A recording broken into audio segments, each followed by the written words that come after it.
출애굽기 강의 5번째 말씀입니다.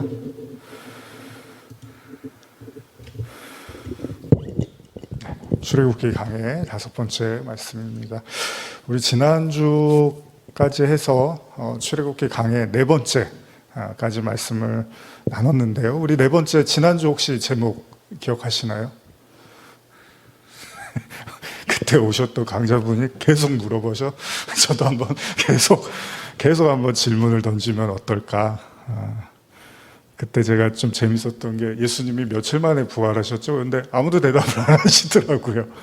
그러다가 한참 있다가 이제 대답을 하시는데, 우리도 모르게 굉장히 수동적이 되죠. 사람이 이렇게 설교를 듣고 예배를 드리고, 한국교회가 또 더 그런데, 이제 좀 꼭 외국만은 아니지만 요즘은 뭐 한국에도 그렇지만 이제 이렇게 막 다니면서 설교하시고 이렇게 왔다 갔다 하시면서 뭐 질문도 하고 이제 그런 경우가 있는데, 한국교회는 아무래도 딱 강단에서 마이크 딱 이렇게 고정시켜 놓고 이제 서서 설교를 하다 보니까 신앙도 굉장히 이제 수동적으로 그냥 이렇게 앉아서 듣고 딱 일어나서 가고 이런 좀 경직된 신앙을 볼 수 있는데,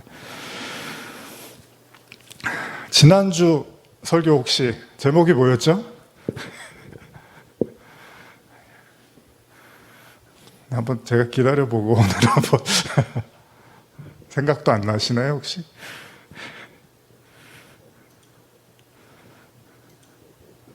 진짜 생각 안 나세요? 아무나 한번 대답해 보시죠.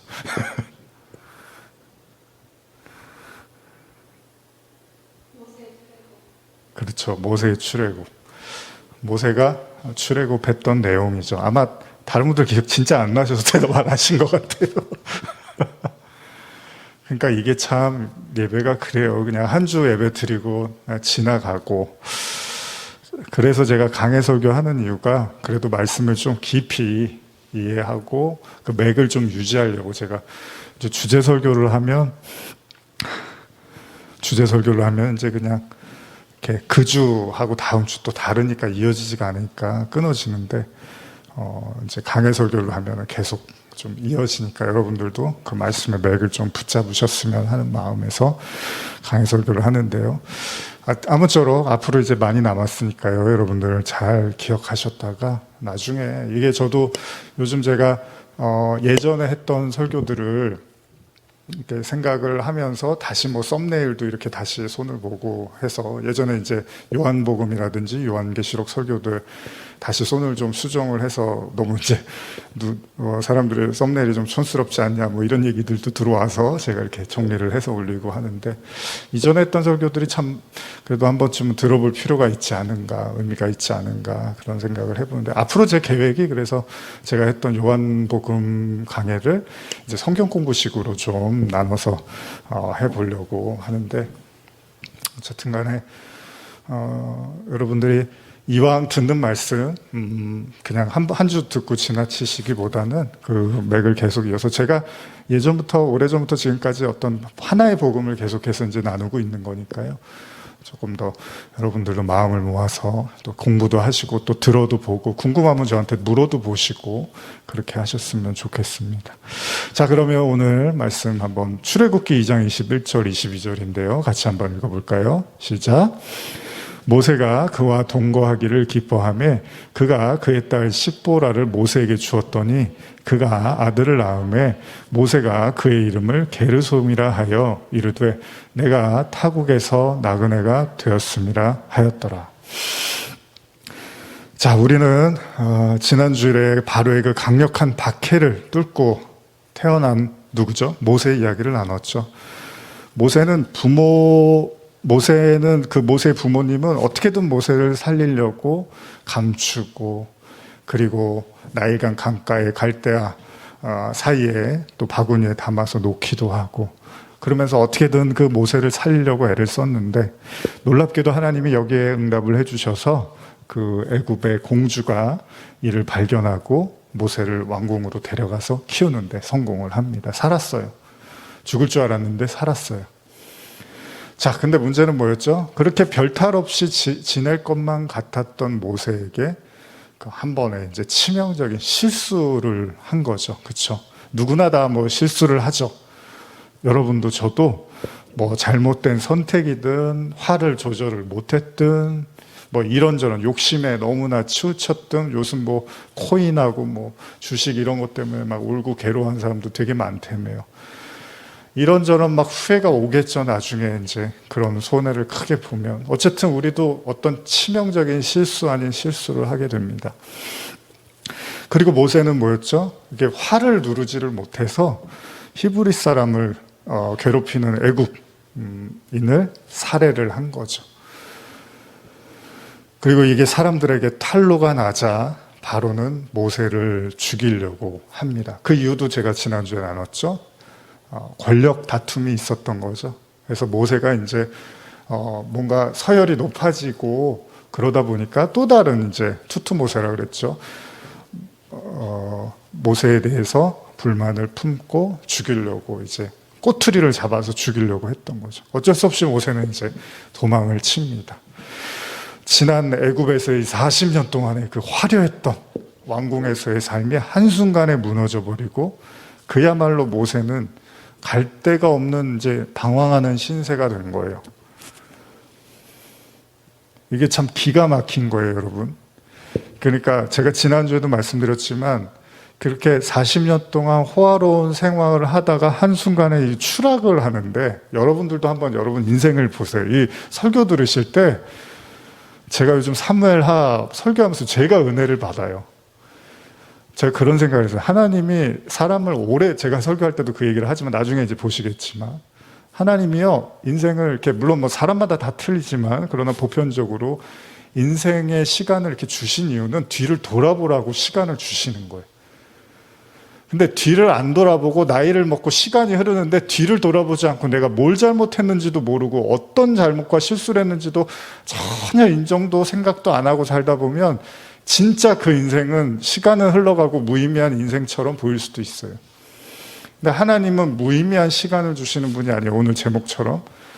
그러니까 시간이 흐르는데 어떤 분들은 막 그래요. 어른들은 뭐 아니 지루한데 죽지도 않고 그냥 계속 시간만 가고 지루해 죽겠다고. 아니요. 하나님이 지루하라고 시간 주신 게 아니라 성도는요. 지나간 삶에 대해서 돌아보라는 거예요. 그래서 계속 하루를 또 주는 거예요. 기회를 주는 거예요. 시간을 주는 거예요. 근데 돌아보지를 않아. 그냥 오늘 하루 즐겁게 살면 그만이지. 오늘 하루 행복하면 땡큐지. 그러라고 준 게 아니고요. 돌아보라고. 옛날에 나도 생각도 못했던 기억도 못했던 그 시절 그때 그 하나님 앞에 무릎 꿇지 못하고 회개하지 못하고 용서하지 못했던 거 그거 돌아보라고. 근데 사람들이 돌아볼 생각은 안 하고 그냥 에휴 뭐 나이 들어서 그냥 뭐 있어 그냥 하루 재밌게 살다 가면 되는 거죠. 아니에요. 여러분 절대 아닙니다. 성도는 그거 아니에요. 하나님 그런 식으로 시간 주시는 분 아니에요. 하나님은 그 여러분과 저에게 하루하루 시간을 줬을 때 다 이유가 있는 거예요. 모세가 한순간에 추락을 합니다. 그리고 얼마요? 40년을 지내요. 근데 다행히도 모세가 갈 곳을 잃어서 헤매고 방황하고 있을 때 거기서 양떼들을 이렇게 돌보던 물을 주려고 하던 미디안 제사장의 그 딸들을 만나게 되죠. 그래서 거기서 어떻게 하죠? 결혼합니다. 혼인합니다. 십보라와 혼인을 해요. 참 희한하죠. 그 왕궁에 있을 때는 결혼 안 하고 살았는데 오히려 도망치고 실패자가 되고 처절해지니까 혼인을 하더라는 거예요. 거기서. 하나님이 제일 먼저 모세에게 주신 은혜가 결혼하는 은혜였어요. 그리고 나서 거기서 이제 거할 처소가 생기는 거죠. 그러니까 하나님이 굉장히 치밀한 것 같아요. 여러분 요나서 보시면 저도 막 질문 좀 하고 그래야겠어요. 그러니까 이 생동감 있는 예배를 위해서 저한테 요즘 이렇게 제가 가끔 목사님들 만나고 뭐 이렇게 얘기 들으면 원톤으로 말한대요, 제가. 그래서 목사님 설교 나쁘지 않은데요. 이게 원톤으로 말하면 좀 지루할 수 있지 않을까요? 뭐 이런 얘기를 들어요. 그래서 원톤이 아니라 투톤으로 제가. 요나가 하나님의 말씀을 어겨서 하나님이 니느웨이로 가라 그랬는데 다시스로 가죠. 근데 거기서 이제 배를 탔는데 어떻게 되죠? 배가 출렁이고 그러면서 결국은 요나가 바다에 빠지죠. 근데 그때 하나님이 뭘 준비하시죠? 뭘 준비하시죠? 우리 요나서 강의 다 했잖아요. 진짜 모르시는지 제가 확인 좀 한번 해보려고. 진짜 모르시는지 아니면 그냥 대답을 안 하시는 건지. 뭐를 준비하시죠? 알겠습니다. 여러분들의 이제 그 마음을 알게. 물고기를 준비하시죠? 거대한. 그래서 요나가 물고기 뱃속으로 들어가요. 희한하죠? 그러니까 이게 완전히 요나가 사실은 하나님한테 심판도 받아야 되고 하나님의 말씀을 어겼으니까 혼이 나야 되잖아요. 그래서 이제 바다에 빠져서 요나도 이제 죽게 생겼구나 그랬는데 거대한 물고기가 요나를 이렇게 삼켜버리는 거예요. 희한하죠? 그래서 저는 성도들이 이렇게 희망을 가졌으면 좋겠는 게 우리가 이렇게 추락해도요. 추락하는 것은 뭐 날개가 없다 그러나요? 근데 하나님은 또 그게 아니에요. 추락하고 밑바닥에 딱 떨어질 때 그때 하나님은 또 다른 방편으로 우리를 준비하시고 살리신다는 거죠. 모세도 이렇게 오갈 데 없고 도망자 신세가 됐는데 바로 하나님이 시보라를 만나게 하시고 혼인을 하고 이제 살 곳을 마련해 주시더라는 거예요. 그러니까 맞는 것 같아요. 하나님이 너희는 뭐 입을까 마실까 먹을까 뭐 이런 거 걱정하지 마. 야 몸이 의복보다 몸이 중요하냐 뭐 이런 얘기 하시잖아요. 뭐 요즘은 하도 집 사기가 어렵고 아파트 사기가 힘드니까 집 어디서 살아야 되지 이 고민 많이 하시지만 그래도 성도들은 그런 고민 그렇게 많이 안 하셨으면 좋겠어요. 어떻게든 살아요. 하나님이 살게 하죠. 그러면 하나님 거짓말장이죠. 하나님이 아이고 너 나도 걱정이다. 너 어디서 살아야 될지 나도 걱정이다. 야 세상이 너무 삭막해져갖고 야 금리도 오르고 아파트 값도 오르고 야 아이고 내가 널 어떻게 도와줘야 될지 나도 걱정이다. 이러면 하나님 거짓말장이죠. 먹고 살 거 걱정하지 말라며 이래놓고서 하나님이 그렇습니다. 하나님은 모세의 처소를 준비해놓고 계십니다. 그게 우리의 현실인 거예요. 여러분과 저의 현실은 하나님이 어떻게든 살 길을 열어주신다는 겁니다. 애굽에서 풍요롭고 힘을 가지고 누릴 수 있었던 그 모든 삶을 뒤로하고 이제 미디안 광야에서 양을 치면서 한 번도 살아보지 못한 새로운 삶을 이제 살기 시작을 합니다. 그리고 우리가 아는 것처럼 얼마요? 이게 웃긴 거예요, 여러분. 40년을 그렇게 살아요. 이게 웃기지 않나요? 40년 왕궁에서 살았는데 광야에서 40년을 살아요. 이게 모세한테 지루했을까요? 편안했을까요? 제가 좀 설교 준비하려고 얼마 전에 엑소더스라는 또 영화가 있어요. 헐리우드에서 만든 크리스찬 베일이라는 이제 배우 나오는 그거를 한번 이렇게 좀 설교 생각하면서 또 보기도 했는데 뭐 내용이 성경하고 비슷하지는 않지만 그 모세가 그 시간들을 지루하게 여겼을까? 편안하게 여겼을까? 무려 40년의 시간이에요. 그리고 결국 모세는 아이도 낳고 그 아이의 이름을 또 게르솜이라고 짓습니다. 이름의 뜻이 뭐죠? 타국에서 나그네가 됐다는 거예요. 나그네가 된 겁니다. 나그네 인생. 사실 모세는 애굽에서 태어났죠. 애굽 사람으로 봐도 사실 무방할 정도로 애굽에서의 삶이 다였습니다. 그런데 엄밀히 말하면 모세는 히브리인이기 때문에 이스라엘 사람이기 때문에 애굽에서 태어났다 하더라도 엄밀히 말하면 애굽 사람은 아닌 거죠. 뭐 미국에서 태어났어도요 부모님들이 또 한국 분이고 이러면 저도 프랑스에 있을 때 그런 많은 분들 만났는데 태어나고 해도 또 어쩔 수 없는 나그네 같은 마음이 항상 있는 거죠. 마찬가지입니다. 모세도 그가 히브리인이었기 때문에 애굽을 고향이라고 말하기는 좀 어려워요. 그렇죠? 그러고 보면 우리는 여기서 애굽의 왕실에서 자라서 애굽의 교육과 문화, 정치 그 모든 것을 배우고 익혔을 모세가 결국 하나님에 대한 깊은 신앙을 갖기는 어려웠을 것 같아요. 그 영화 속에서도 모세가 한참 모르다가 막판에 이제 탈출하기 직전에 어떤 그 상황을 알게 돼갖고 화가 나서 이제 사람을 죽이는 걸로 나오는데 뭐 주석이나 이런 뭐 다 다르겠지만 사람들 생각 아니면 모세가 애초에 알고서 했을 수도 있고 그런데 우리가 지난주에 사도행전 읽었을 때는 모세가 그들의 어떤 지도자가 되기를 원했었다라는 뉘앙스로 사도행전은 말을 하고 있다면 일찌감치 모세가 알았을 수도 있겠죠. 그가 히브리인으로서 동족에 대한 비범한 마음은 가지고 있었던 것은 사실이지만 어찌 되었던 간에 당시 애굽에 거주하는 대부분의 히브리인도 마찬가지로 애굽의 문명 속에서 이방신과 신앙의 그런 혼합된 신앙을 가졌을 거라고 추측이 됩니다. 그러니까 모세도요, 여러분, 뭐 히브리인이고 그걸 미리 알았던 몰랐던 모세의 신앙도 그렇게 고지고대로 순수하지만은 않았을 거라고 생각을 해요. 그래서 주석에 보면은 모세가 그 미디안 광야에서 결혼했을 때도 이게 약간 좀 이렇게 너무 이렇게 빠른 섣부른 결론이 아니었느냐, 이방 여인하고 결혼하는 거에 대해서도 뭐 이런 내용들이 좀 나오거든요. 그러니까 모세가 우리가 생각하시듯이 막 신앙에 아주 깊은 그런 마음을 가지고 탈출한 것으로 보기는 어려울 수도 있다는 거죠. 그러다 보니까 성경을 보시면 여러분 이스라엘 백성도 구약에서 계속 뭐라 그래요? 출애굽하고 나서도 계속 애굽이 그리웠다, 애굽으로 돌아가고 싶다, 애굽에서 있을 때가 행복했다 이런 말을 하잖아요. 그 얘기를 보면 이스라엘 백성들도 그렇게 신앙이 좋았던 건 아닌 것 같아요. 그러니까 이스라엘 백성들이 하나님을 부르고 찾았던 이유는 하나님에 대한 갈급함이나 목마름보다는 사는 게 너무 지긋지긋하고 힘드니까 기도를 했던 것 같아요.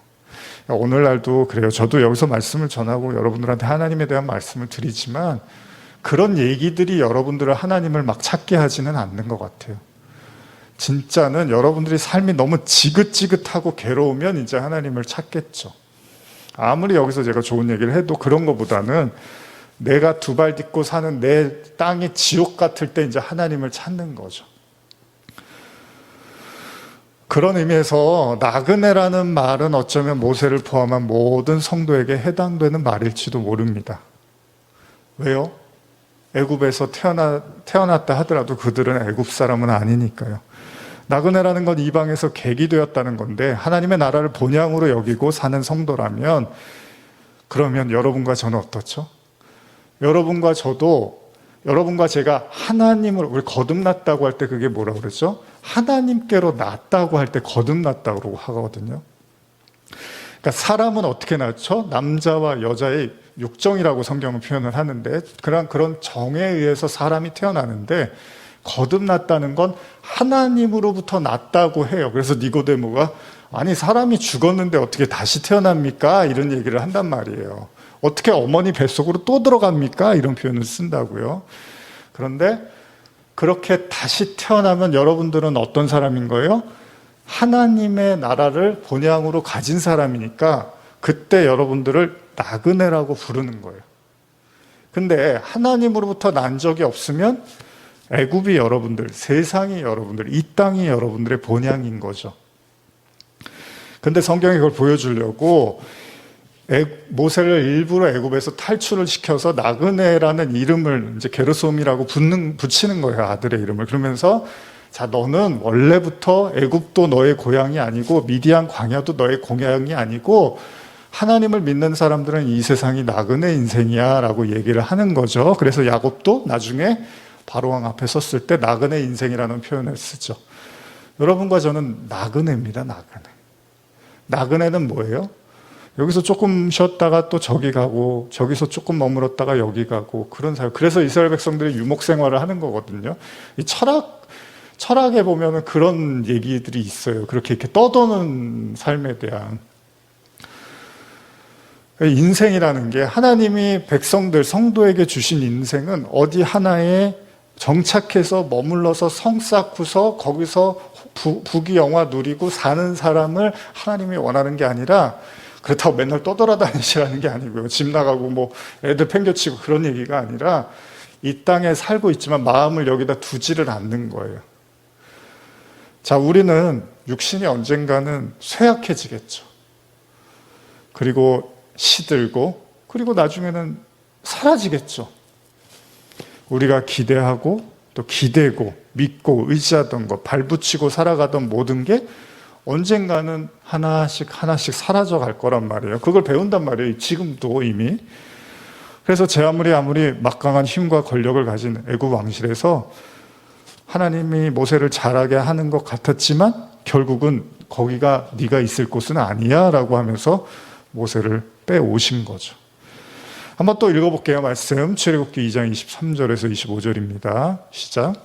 여러 해 후에 애굽 왕은 죽었고 이스라엘 자손은 고된 노동으로 말미암아 탄식하며 부르짖으니 그 고된 노동으로 말미암아 부르짖는 소리가 하나님께 상달된지라.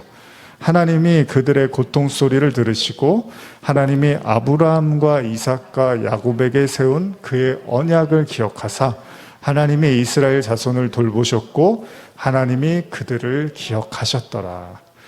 오늘 이제 본문은 여기까지 제가 읽으려고 하는 건데,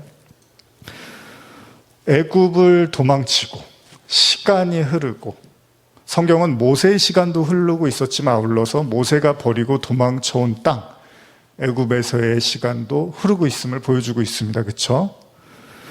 애굽에서의 시간도 흐르고 있었어요. 여러분들이 여기 앉아 있지만 여러분들의 주변에 다른 사람들은 또 다른 시간을 살고 있겠죠. 시간은 모두에게 흐르고 있는 거니까요. 살아있는 목숨이 있으면 시간은 흐르기 마련인 거죠. 그 사람은 지금 뭐 하고 있을까? 그 사람은 어디에 있을까? 그 사람은 예배 드리고 있을까? 그 사람은 지금 하나님을 만나고 있을까? 그 사람은 지금 어떤 삶을 살고 있을까? 사실 우리가 알고 있는 수많은 인생에서 만났던 그 모든 사람들의 시간도 흐르고 있습니다.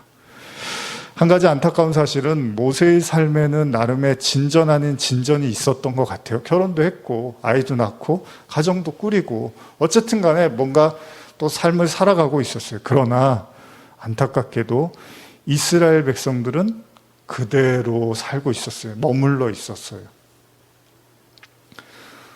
어른아이라는 말 아시나요? 어른아이.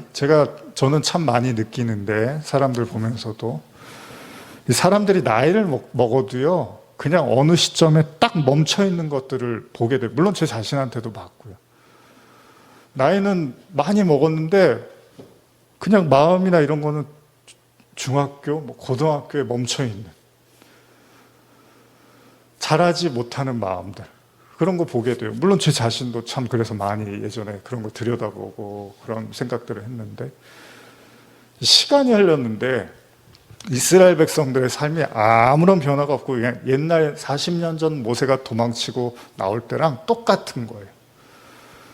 여러분 혹시 그런 경험 있습니까? 누군가 되게 변하기를 기도하고 막 이 사람한테 제가 사실 옛날에는 사람 만나서 막 대화하고 설득하고 어떻게든 집요하게 얘기해서 그 사람을 뭔가 좀 변화시키려고 하는 그런 게 저도 예전에 강했거든요.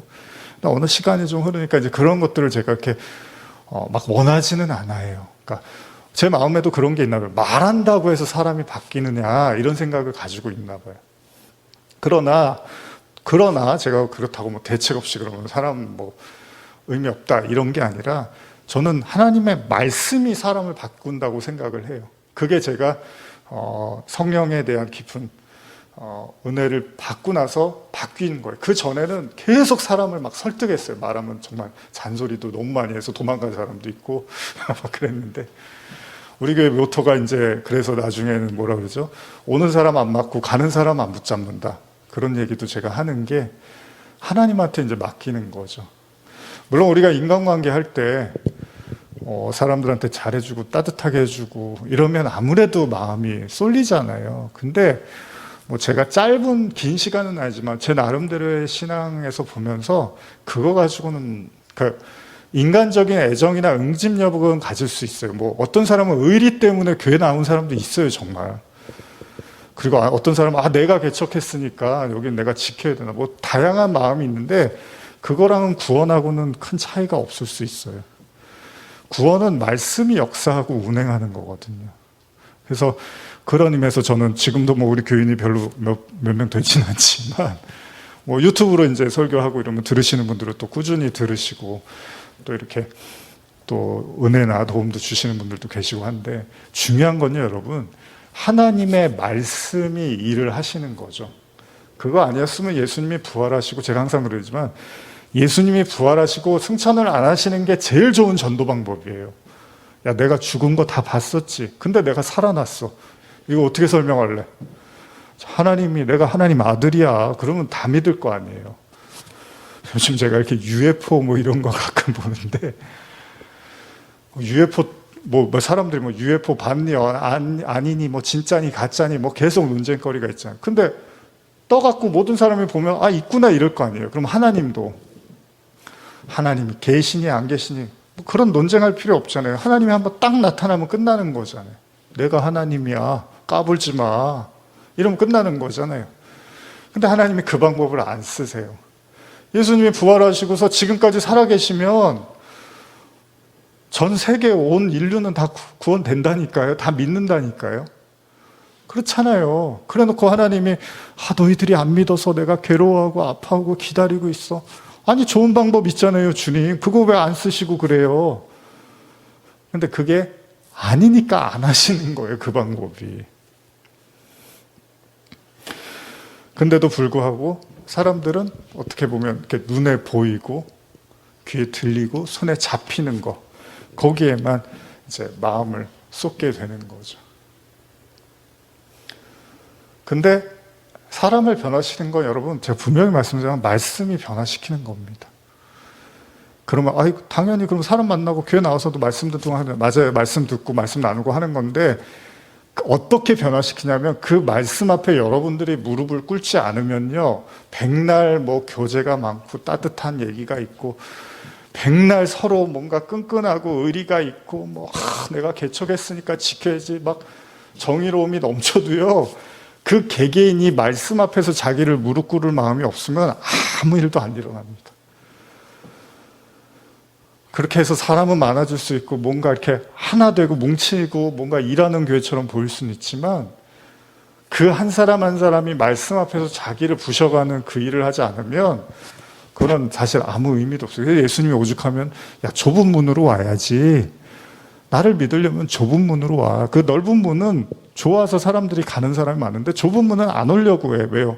자기를 부인해야 되니까. 자꾸 자기를 깨야 되거든요. 이거 없으면 아무 일도 안 일어납니다. 그러면 시간이 50년이, 60년이, 70년이, 80년이 지나도 그 신앙은 아무 의미도 없어요, 사실. 뭐 기도를 하고 뭐 봉사를 많이 하고 선교를 갔다 오고 말씀 한 구절 앞에 자기를 깰 그 마음이 없으면 아무 의미도 없습니다. 그래서 말씀이라는 것이 일을 하고 역사하는 거예요. 선교는 하나님이 하시는 거거든요. 이스라엘 백성들도 40년이 지났지만 멈췄어요. 이게 무슨 말이에요? 하나님이 도와주지 않으면 그 사람들이 나올 방법이 없다는 얘기예요. 저는 지금도 예배드리시는 여러분들에게 말씀드리고 싶은 게, 지금 여러분들이 처한 모든 문제와 어려움은요, 하나님한테 맡겨야지 다른 데다가 어디다가 기대지 마세요. 하나님이 안 도와주면 안 돼요. 아무리 옆에서 도와주려고 하고 아무리 옆에서 조언을 해주고 이렇게 하면 잘 되고 하나님이 허락을 안 하면 안 되는 일입니다. 그게 하나님 믿는 사람들의 십자가예요. 하나님 믿는 사람들은 하나님하고 소통을 해야지 해결이 되는 문제라는 겁니다. 하나님은 40년을 듣고 계시고 결국은 그들의 기도에 응답하실 지금 모습으로 보입니다. 비춰집니다. 모세는 도망자 나그네로서 40년이었지만 이스라엘 백성은 여전한 고통과 시달림의 40년이었습니다. 근데 여러분, 한 가지 의문이 있어요. 이런 장면에서 예수님의 탄생 당시를 떠올리게 하는데요. 요거 한번 읽어볼까요? 마태복음 2장 13절에서 15절인데요. 한번 같이 읽어볼게요.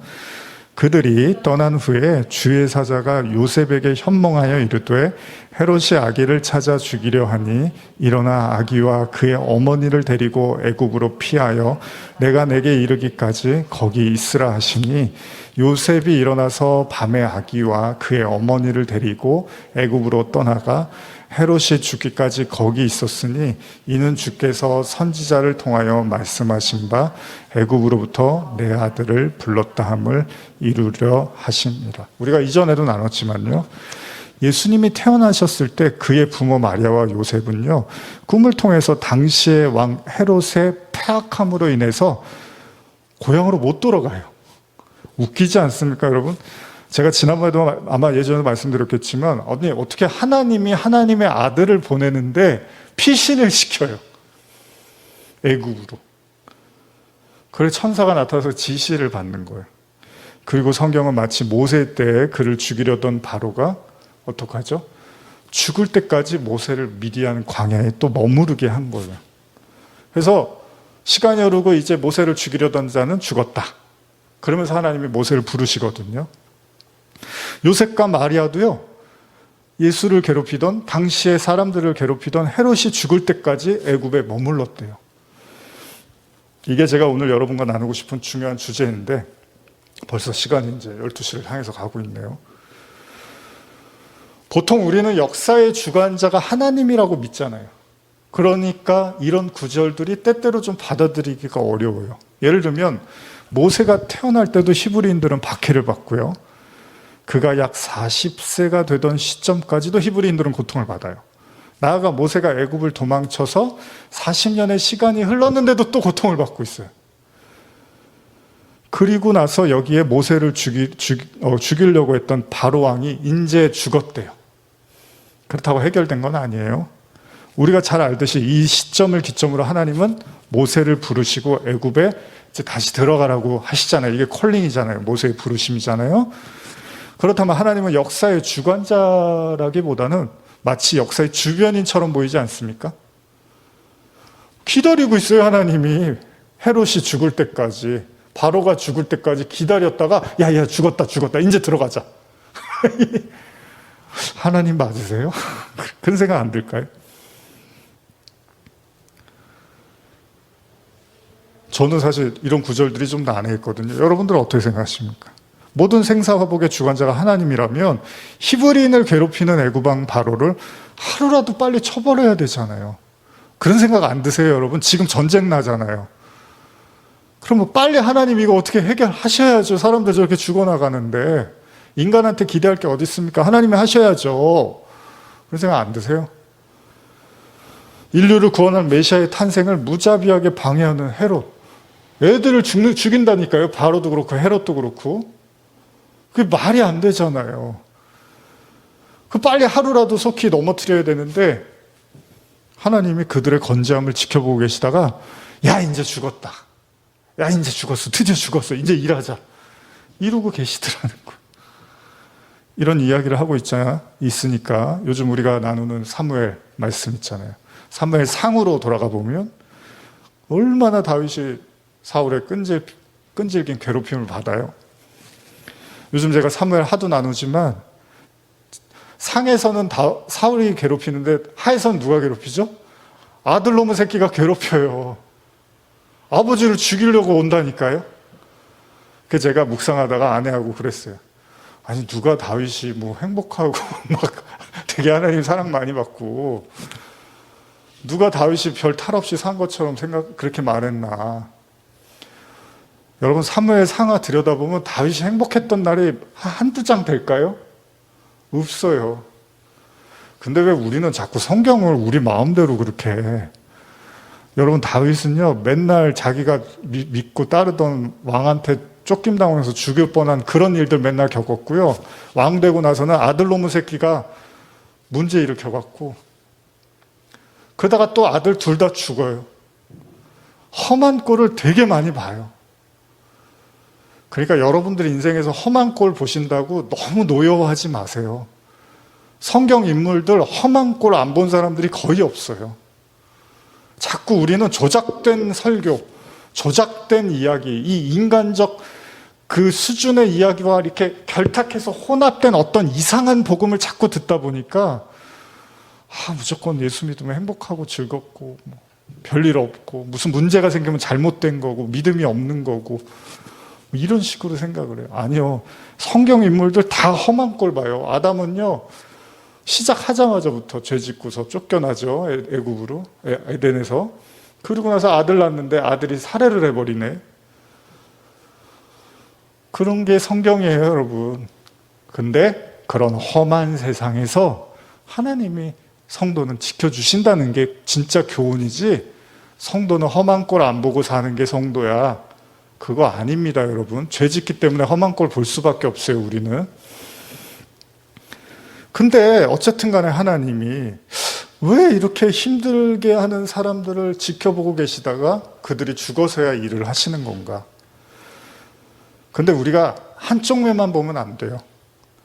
그건요, 성도의 입장에서 악인들에 의해서 당하는 고난으로 인해서 낙심하고 하나님이 침묵하는 것처럼 보이겠지만 이게 중요한 겁니다. 이게 오늘의 결론과 같은 메시지인데 그렇다고 바로 끝낼 건 아니고요.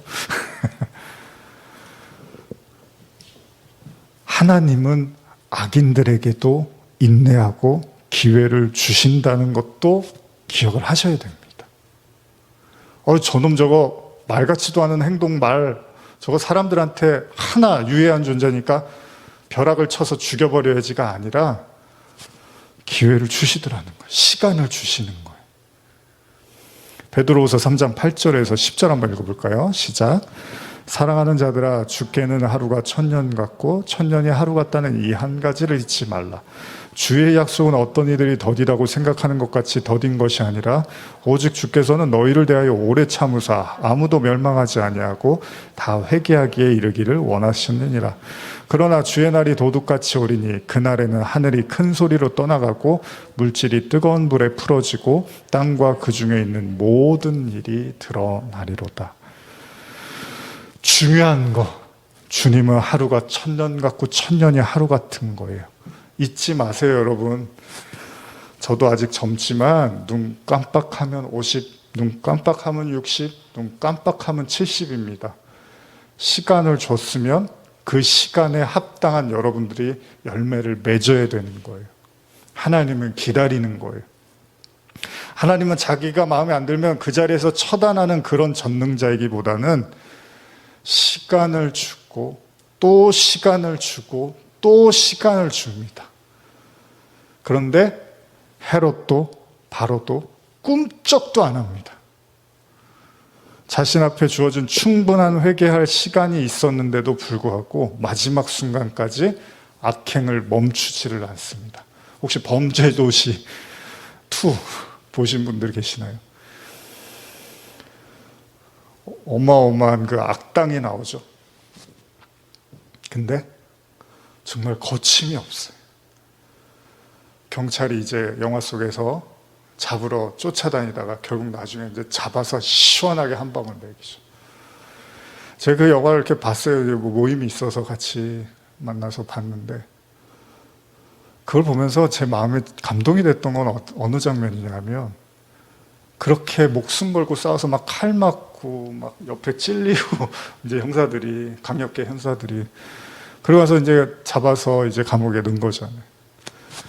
그리고 나서 모여서 조촐하게 그 닭발인가요? 그런 거에다가 이렇게 술 한잔 하면서 그걸로 회포를 풀더라고요. 야, 어마어마한 사명감이다. 목숨 걸고 그렇게까지 죽을 뻔한 상황에서 모든 걸 걸고 싸웠는데 어떤 대가를 바라는 게 아니라 그냥 술 한잔 먹고 죽지 않아서 우리 살아서 다행이다 그러면서 서로 웃으면서 껄껄껄 하면서 회포를 풀더라고요. 물론 승진도 하고 그런 거 있겠죠. 그러나 그걸 보면서 참 우리는 과연 사명감을 가지고 하나님을 믿는가 그런 생각을 하게 되더라고요. 소방서도 분들 또 경찰서에서 일하시는 분들 기타 등등 정말 어려운 현장에서 때로는 목숨을 내놔야 되는 상황에서 그런데도 어떤 대가를 바라는 것이 아니라 그냥 그것이 마땅히 내가 해야 될 일이라는 사명감 가지고 뛰어들고 그냥 회식 자리 거한 그 자리 하나로 그냥 우리 할 일 했다고 생각하는 그 모습이 제게는 참 감동이 되더라고요. 어쨌든 악당은 굉장히 악랄합니다. 끝까지 악랄하죠. 그래서 우리 성도들도 또 사역자들도 너무 이렇게 만만하게 세상을 보면 안 될 것 같아요. 세상이 어마어마하게 강렬한데 그냥 어설프게 그거를 제압하려고 하다가 큰 코 다친다는 거죠. 바꿔 말하면 인간이 또 그 죄인된 인간의 악이 보통이 아닌데 어설프게 얘기해갖고 그거를 어떤 하나님의 구원과 말씀으로 할 문제는 아니겠죠. 바로와 헤롯도 멈추지를 않습니다.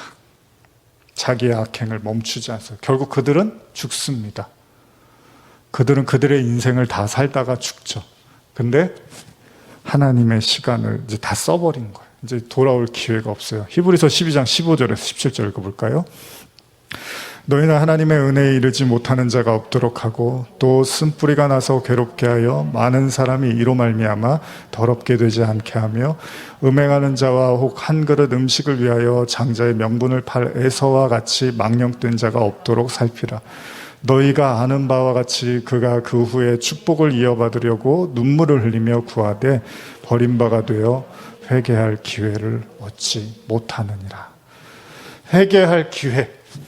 어떤 의미에서 인간의 시간, 즉 인생이라는 건 그 회개의 시간의 연속 속에 놓여 있다 해도 과언이 아닙니다. 제가 정말 사무엘하 강해를 하면서 제가 프랑스에서 이름을 사무엘 황으로 했거든요. 황사무엘이었거든요. 근데 그게 이제 중학교 때 제가 이렇게 기도하면서 사무엘이라는 이름이 좋아서 이제 그때부터 이렇게 저를 사무엘로 어디 가서 이제 나중에 외국 갈 일 있으면 써야겠다라고 했던 건데, 근데 사무엘 강해는 제가 이제 처음 뭐 성경은 봤지만 이제 강해를 하면서 더 깊이 느끼는 거예요. 아, 하나님이 인간에게 주시는 시간은 돌이키고 깨닫고 회개하라는 거였구나. 배고픔에 팥죽 한 그릇에 장자의 명분을 판 에서는요, 회개할 기회를 얻지 못합니다. 그러나 우리는 악인들이 항상 그래왔던 것처럼 그랬던 것은 아님을 또한 알고 있습니다. 우리가 잘 아는, 그러니까 악인들이 항상 회개를 안 한 건 아니에요. 어떤 경우에는 회개를 한 사람도 있어요. 누구요? 대표적으로 바울이죠. 바울은 스데반을 죽이는데 막 가담하고 그리스도인들 잡아서 박해하는데 최고의 선봉에 섰잖아요. 그런데 또 회개를 해서 바뀌기도 하더라는 거예요. 그러니까 모든 악인들이 뭐 가룟 유다처럼 모든 악인들이 다 무시하고 돌아선 건 아닙니다. 회개하고 하나님께 나온 사람도 있어요. 오늘 말씀을 나누면서 제가 드리고 싶은 건 여러분과 제 인생을 인간의 시각이 아니라 하나님의 시각에서 보셨으면 좋겠어요. 흔히들 우리는 인간의 삶, 그러니까 우리에게 주어진 시간이기에 인생이라는 표현을 쓰잖아요. 인생. 노래도 옛날에 내 인생은 나의 것 뭐 이런 노래 있었잖아요. 근데 여러분, 인생이 내 건가요? 아니죠. 하나님이 인생을 허락을 안 하면, 하나님이 허락하지 않으면 인생이 없는데 어떻게 우리가 인생이 내 거라고 말할 수 있겠습니까? 정말 우리가 성경을 믿고 하나님을 믿는다면요, 단순히 인생의 목적이 잘 먹고 잘 살고 행복한 것, 그런 게 아니라 하나님의 시각으로 여러분들이 인생을 본다면 그야말로 우리의 삶을 돌아보고 회개하고 하나님을 깊이 만나는 게 인간의 목적이라는 걸 분명히 여러분과 제가 알아야 됩니다. 오죽하면 예수님이 이런 말씀을 하세요. 누가복음 15장 7절인데요. 시작. 내가 너희에게 이르노니 이와 같이 죄인 한 사람이 회개하면 하늘에서는 회개할 것 없는 의인 99으로 말미암아 기뻐하는 것보다 더하리라. 제일 중요한 거예요. 근데 회개가 뭐 한 번 했으면 됩니다 이런 게 아니라 우리의 삶을 계속 우리가 살아있기 때문에 계속해서 우리는 실수하고 죄짓고 다른 사람을 아프게 해요. 계속해서 우리는 돌아보고 그 속에서 하나님을 깊이 만나가는 거죠. 그런 의미에서라면 사울을 향한 다윗의 그 인내, 다윗이 엄청 참잖아요, 사울한테. 그리고 회개할 기회도 줘요. 잔혹한 헤롯을 피해서 피신해야만 했던 요셉과 마리아의 인내는 어쩌면 헤롯에 대한 회개의 기회였는지도 몰라요. 그렇기 때문에 의인들은 때때로 악인들의 핍박을 받습니다. 그러나 무의미하다고만 생각하지 마시라는 거예요. 여러분과 제가 어떤 악인들을 보면서 고통당하면서 왜 하나님은 아무것도 하지 않습니까? 그렇게만 생각하지 마십시오. 신약에서 바울이 그랬던 것처럼 창세기에서 자신의 아우 요셉을 애굽의 종으로 팔았던 형들이 끝내 회개의 눈물을 흘렸잖아요. 오늘날에도요, 홀로 여러분들 중에도 우리 교회도 그런 분들 계시지만 혼자 그냥 믿음을 유지하기 위해서 오랫동안 그냥 혼자서 가족들의 어떤 따가운 시선이 때로는 있을 수 있고 어려움이 있을 수 있지만 그럼에도 불구하고 하나님께 나오는 인내하며 기도하며 눈물로 씨를 뿌리는 자들이 있습니다. 하나님은 성도들의 인내를 통해서 그 누군가에게 구원의 기회를 베푸신다는 겁니다. 그래서 베드로서의 말씀처럼 하나님의 시간이 다 이제 됐을 때 하나님은 그 성도들을 구출해내시고 그들을 고통스럽게 했던 악일에 대한 형벌을 이행하신다는 겁니다. 모세가 미디안 광야에서 40년의 시간을 보내고 있을 즈음 모세를 죽이려던 왕 바로가 죽을 때 하나님은 이제는 더 이상 악인들의 시간을 허용하지 않겠다고 말씀하십니다. 인내하던 자들의 시간이 오는 거예요. 그동안 참았던 사람들의 시간이 열리고 그동안 악행을 저질렀던 사람들의 심판이 오는 거예요. 출애굽기는 그렇게 시작이 되는 거예요. 여러분, 하나님이 침묵하시고 하나님이 그냥 뒷짐지고 계시는 거에 대한 서운함과 안타까움이 있겠지만 그렇다고 너무 하나님을 무시하지 마십시오. 하나님도 다 생각이 있고 때가 있으십니다. 그러나 그 이면, 그 기저에 깔려있는 하나님의 진짜 마음은 죄인 한 사람이라도 돌이키고 돌아오기를 기다리시는 거죠. 그러나 마냥 기다리시지는 않습니다. 이제 심판에 하나님의 팔을 드시는 거죠.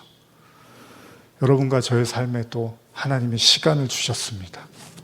무의미한 시간은 단 1초도 없습니다. 하나님이 만약에 무의미한 시간을 인간에게 주시는 분이라면 그 하나님은 진리라고 말하기가 어렵죠. 진리는 진리만 행하고 진리만 말할 때 진리라고 하는 겁니다. 근데 무의미하게 막 창조하고 무의미하게 막 시간을 주고 그럼 진리의 하나님이 아닌 거예요. 그냥 과학자인 거죠. 그냥 실험하고. 아니요. 하나님은 여러분들에게 1분 1초라도 의미가 있어서 주신 겁니다. 그 1분 1초도 살고 싶어도 살지 못하고 떠나간 사람들이 많이 있습니다. 근데 우리에게 그 시간들이 주어지고 있는데 아유, 나는 무의미한 시간을 사는가 봐. 내 인생은 헛된가 봐. 그런 생각하지 마십시오. 성도가 할 생각이 아닙니다. 여러분들의 삶을 돌아보십시오.